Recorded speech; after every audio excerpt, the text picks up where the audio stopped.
anofurika soda kutiniwa odarika. Greetings to you all. I am Prophetess Memory Matimbire from Daughters of Virtue Ndadini wa prayer group.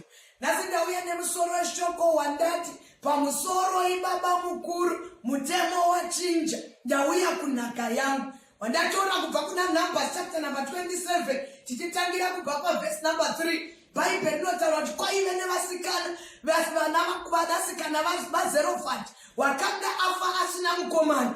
Bible rinoti nhaka yavo ndokutorwa nemadzikoma, ndokutorwa nehama dzababa vavo, ivo ndokusiyiwa vasina chavainacho nekuti vakanga vachinzi vanasikana. Asi Bible rangu rinoti nerimwe zuva vanosumuka ndokuti handei kwaMozisi. Bible rinoti vachisvika paMozisi vanoti baba vedu vakafa, asi vakafawo nekuda kwezvivi zvavo. Asi pavakafa vasina mwanakomana. Ndokutaura naMozisi ndokuti imhosva yedu here kuti baba vakafa vasina mwanakomana.